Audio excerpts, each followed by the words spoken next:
Hello, it's Adam in the Newscast studio. It's Joe Pike in Westminster.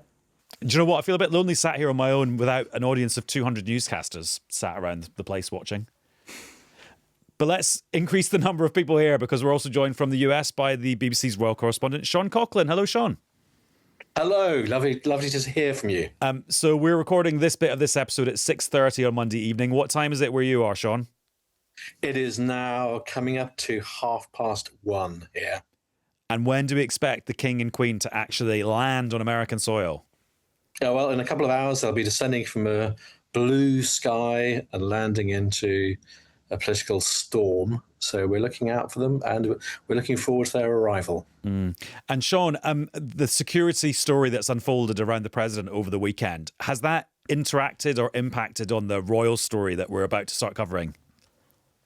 Well, I think it was already going to be a pretty complicated trip with all the political backdrop to it. And this adds another layer of difficulty and possibly raising the stakes even higher. And I imagine what would have been intense security will now be raised to whatever a notch higher, and that the bubble that they will operate inside, the security bubble, will be made of some sort of reinforced titanium or something to keep everybody out, and the public might not get to see very much, but hopefully we'll be able to get inside that bubble and see things for you. And have any of the officials who've been organising the trip kind of engaged with questions about security? Like, have you been able to ask them, have you changed things as a product of what happened on Saturday?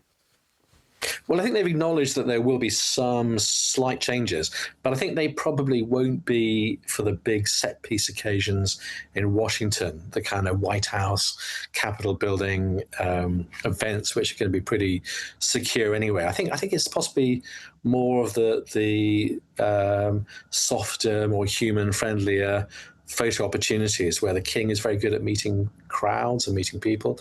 And I suspect if there are changes, it might be in those more open moments rather than the closed political events.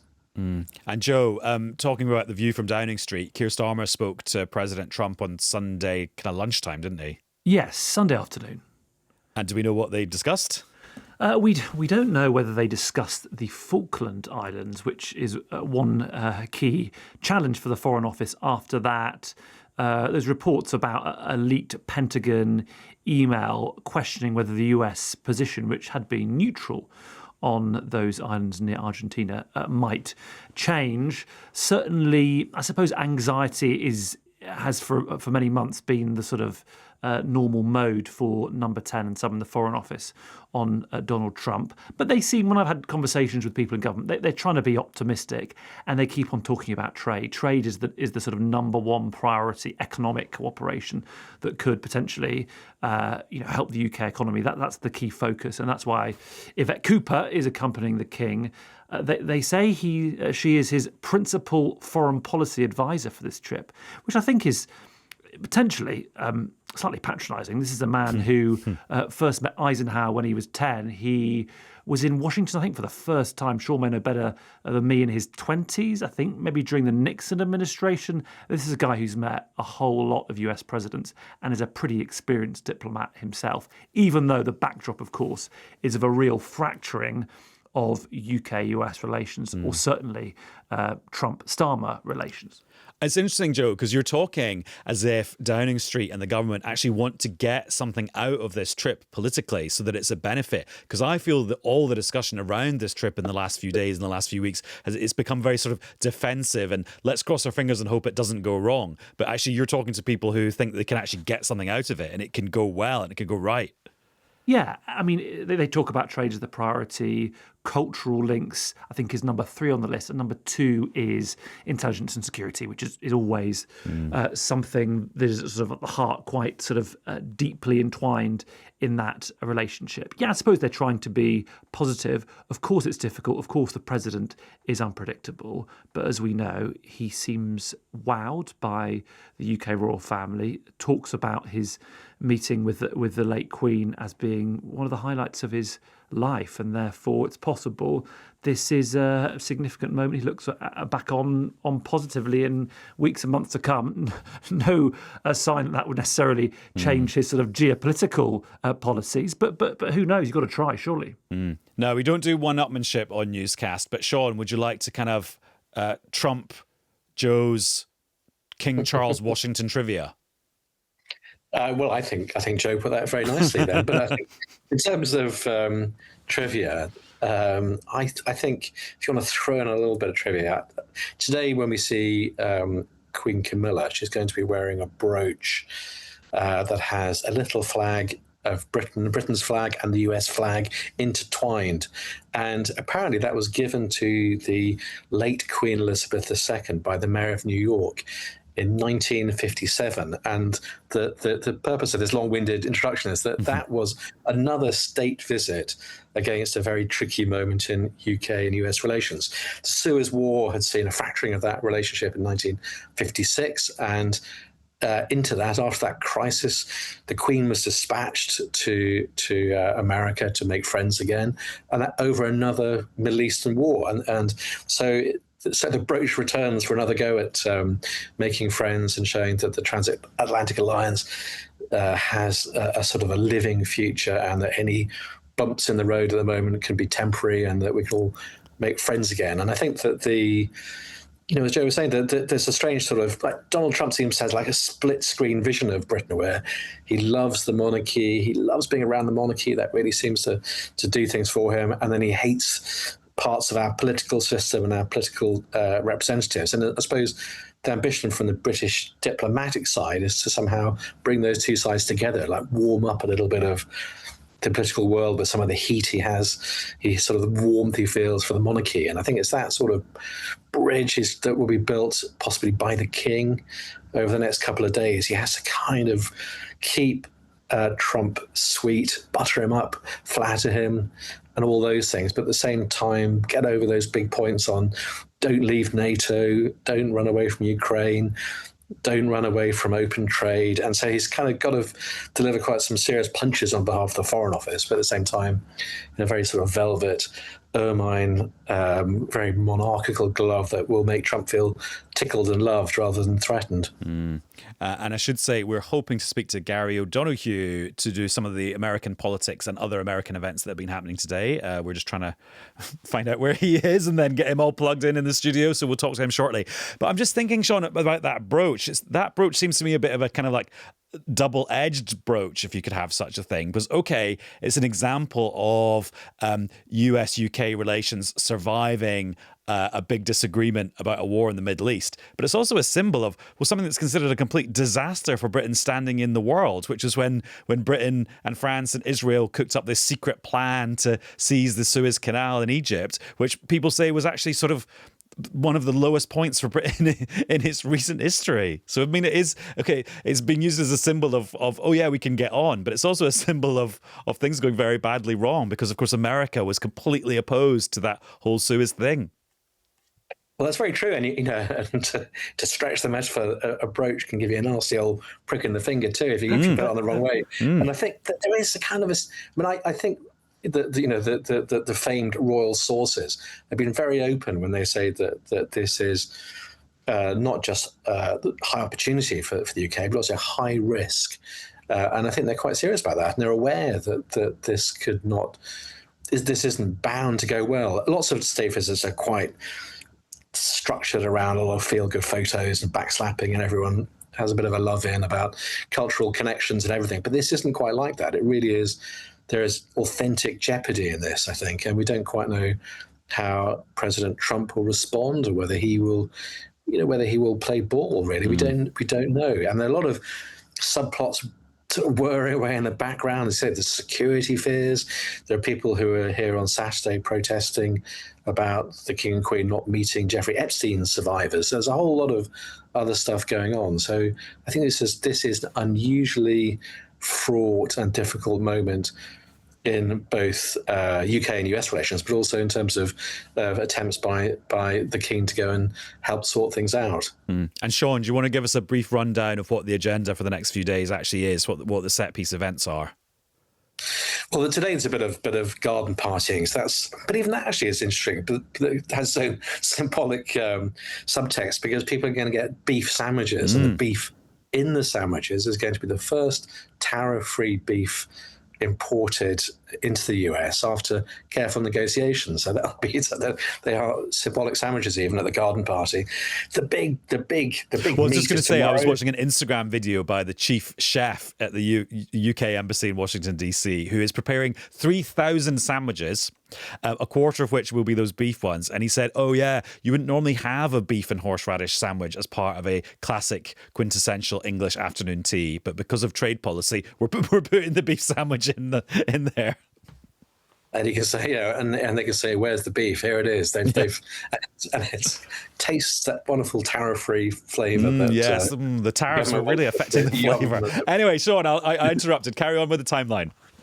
Then it's going to tomorrow. That's the big kind of big ticket events. So there'll be a big parade and ceremonial thing around the White House, introducing the whole event. And then follow that, there'll be the big speech in Congress where King Charles will address both houses of Congress. And then afterwards, there'll be the state dinner where it will be the first chance really to hear Donald Trump, because he will then give his own reply to the King's speech. I'll be interested to hear what comes back. Also, I'm looking out particularly for a beehive, because apparently the White House lawn now plays host to a beehive, which has been rebuilt in the shape of the White House. So it's like a miniature little bee palace. And I think that's meant to be a bit of sort of honey-coated diplomacy for King Charles. He's a very enthusiastic beekeeper. So these are the little details I think we'll be looking out for and hoping to see them in all their grandeur and all their folly. And then there's a bit of a trip to New York on Wednesday, which is quite a serious one. They're going to the 9/11 memorial, and then they're going to the countryside on Thursday to Virginia for a bit of countryside, fresh air, and American natural beauty.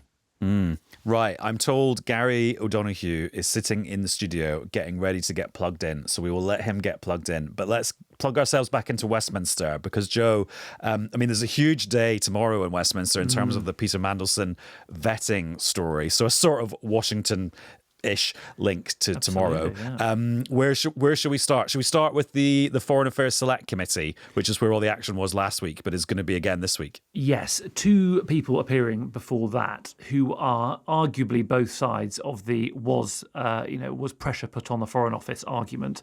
Morgan McSweeney, who was the Prime Minister's Chief of Staff, will be appearing. Somebody who is seen as close to Lord Mandelson, or was close to Lord Mandelson, and was very supportive of making him US ambassador. He will appear.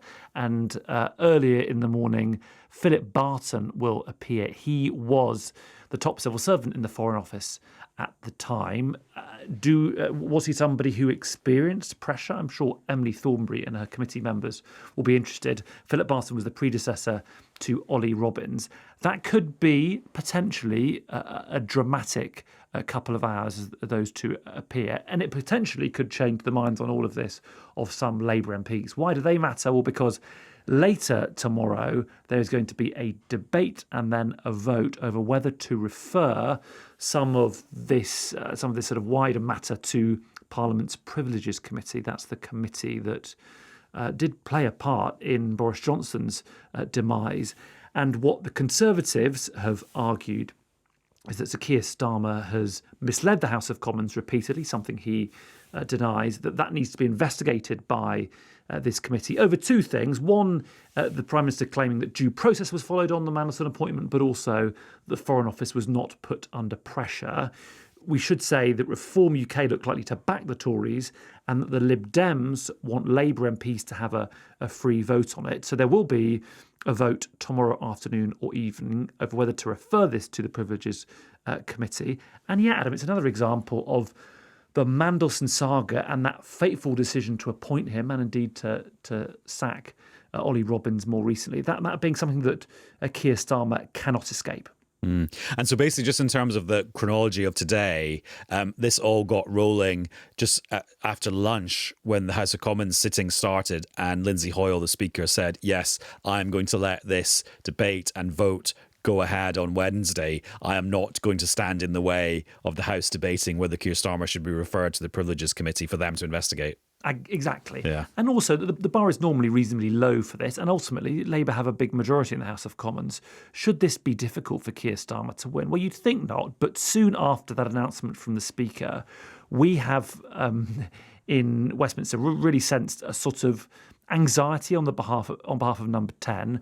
We had Keir Starmer suddenly being announced as appearing before the Parliamentary Labour Party, the PLP, a big meeting of MPs to talk to them. We had this unexpected intervention from Gordon Brown, backing in words as opposed to on camera, the Prime Minister. I've also spoken to a lot of MPs who say they have had phone calls from either cabinet ministers or senior MPs trying to get them on side. That does point, I think, to a Number 10 who are worried about how this vote could do tomorrow, and certainly who don't want to be complacent and want to ensure that as many MPs are in the chamber tomorrow to vote for them and to stop this going to a stage which, as Boris Johnson found, could be pretty damaging.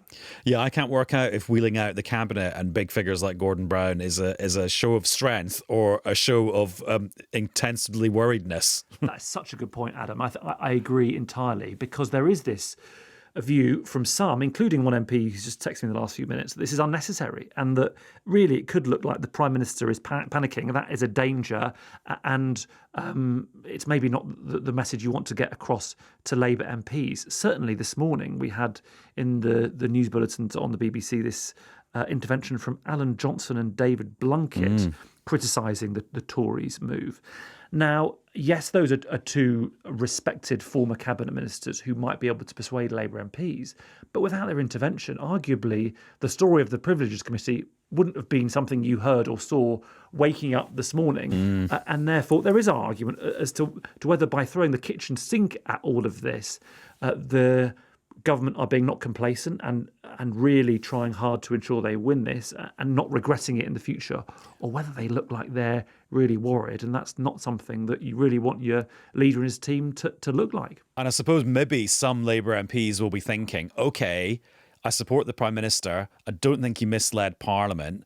So I kind of really need to vote against this motion. But equally, I don't want to look like I'm against transparency. And also, I don't want when people Google Keir Starmer Mandelson appointment, my name to then appear because I voted in this debate. That's true. And there are certainly Labour MPs who are already vocally anti-Starmer, who are saying, well, the Prime Minister should just let this go through, and if he's not misled the House, he can defend himself. But there are others that do think even comparing this to Boris Johnson is nonsense, because of course there was a police investigation underway at that point, and ultimately the Privileges Committee at that time concluded that he had deliberately misled the House. If he had been an MP by the time the Privileges Committee had finally reported, they would have suspended him from the House for, I think, almost 3 months. And they also decided not to give him a Westminster pass as a former MP. So the situation, many argue, is completely different. And the Number 10 line, important to get this in too, Adam, is that it's a political stunt by the Conservatives, intentionally timed just before the May elections.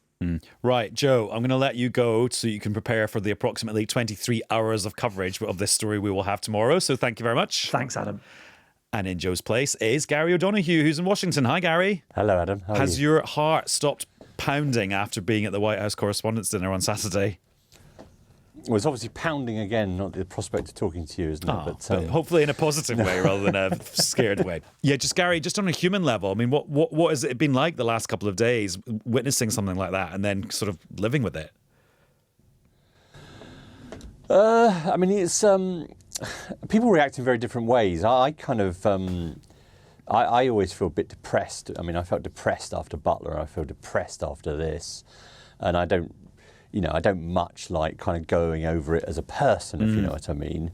Sure. I mean, you kind of, in the 24 hours after it, we were in complete, reporter mode. And indeed, immediately after it happened, I was, when I was under the table, I was trying to get through to our news desk, which is surprisingly hard, even given that we're a broadcasting organisation, but trying to get through to our news desk to get on air. So you go into that kind of mode. Because you don't really want to give yourself the time and space to think about how blooming awful and how depressing it is, and this country tearing itself apart politically. But yeah, so I don't experience the kind of euphoria that some people feel after being present at these sorts of things, and some people are kind of euphoric about it, especially if they survive, obviously. Yeah. Anyway, I hope you didn't mind me asking, but I thought we just wanted to sort of like probe that a little bit. And then in terms of what's been happening in the aftermath, so Caroline Leavitt, the White House press secretary, has just been doing a briefing for reporters, and she basically pinned the blame for this on the people that are very vocal about Donald Trump and their criticism of him and tossing around words like fascist all the time. She went really on the offensive against Donald Trump's critics. Full and constant and violent rhetoric directed at President Trump day after day after day for 11 years has helped to legitimize this violence and bring us to this dark moment. Yeah, and we saw a bit of this actually after Butler as well. People sort of trying to turn it around into a kind of Republican-Democrat thing. I mean, interestingly, on Saturday night, when the president went back to the White House, he said, it's time to resolve our differences. Well, that's not really what the press secretary has done today.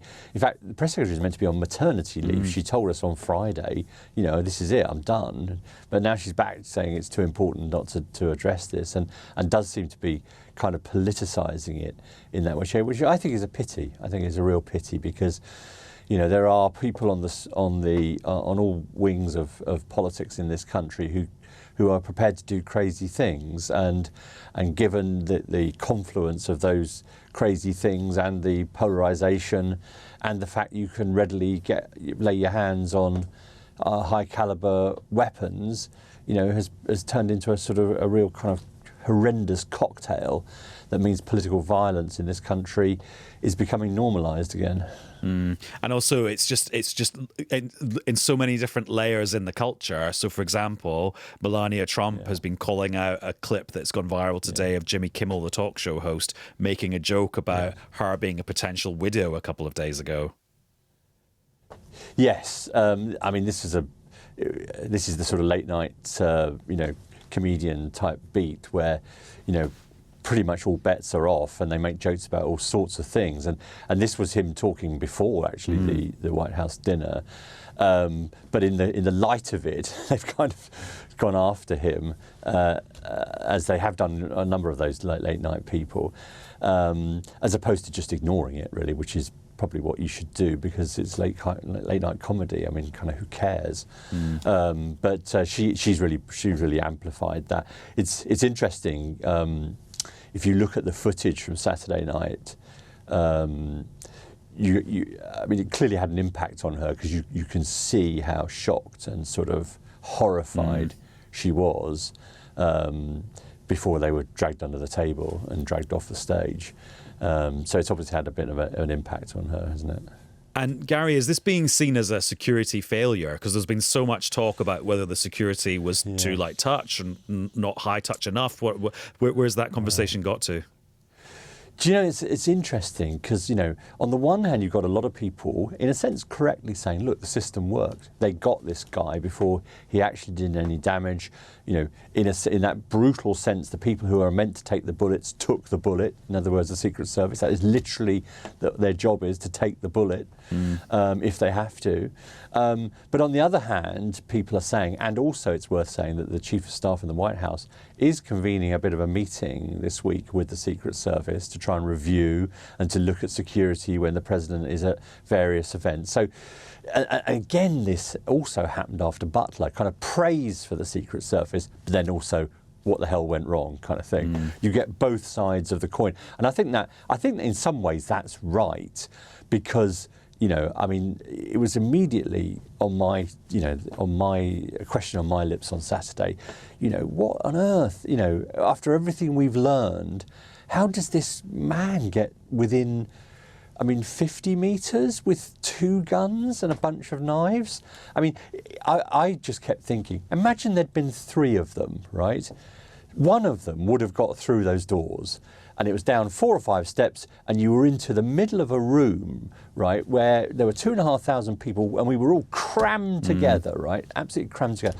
With a semi-automatic weapon, if you're in that space, you could have caused carnage in seconds. Absolute carnage. Even if you didn't get, Donald Trump or anyone on the top table, you could have caused absolute carnage.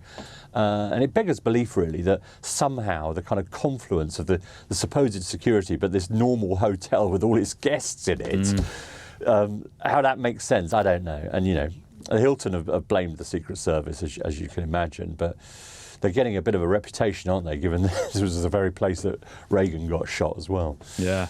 And Sean, hearing about the security around President Trump makes you realise the White House way of doing things and the Buckingham Palace way of doing things is very different in kind of scale, approach, manner, tone, kind of everything, isn't it?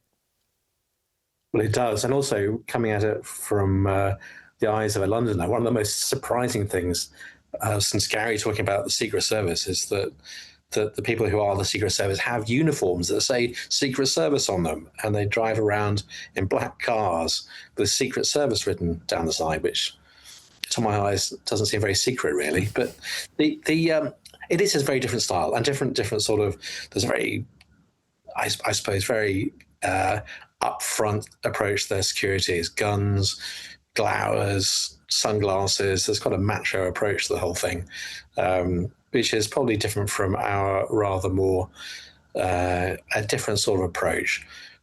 Again, it depends what you're up against, perhaps, as well. And as Gary said, America is a country with not just people with strong views, but very strong guns as well, and access to all sorts of things. So, I suppose the challenge is different in Britain, and it is a very different thing. But I think that the royal trip will be very, very heavily policed. And one of the things I think that I'll be spending most of the time in the next few days is standing in queues, having documents checked and having every part of me scanned and every bit of equipment checked. I think that's going to be our lot for the next few days. I've already seen hours of waiting in security processing queues as being offered to us. So I think that could be a rather, to be very selfish, that could be one outcome from the other night.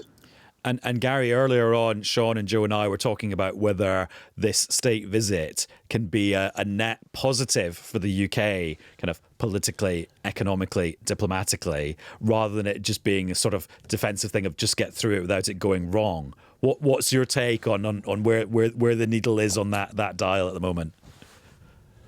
I'm certain that Trump won't try and embarrass the King and Queen. I'm certain he won't do that. I don't think he'd do that.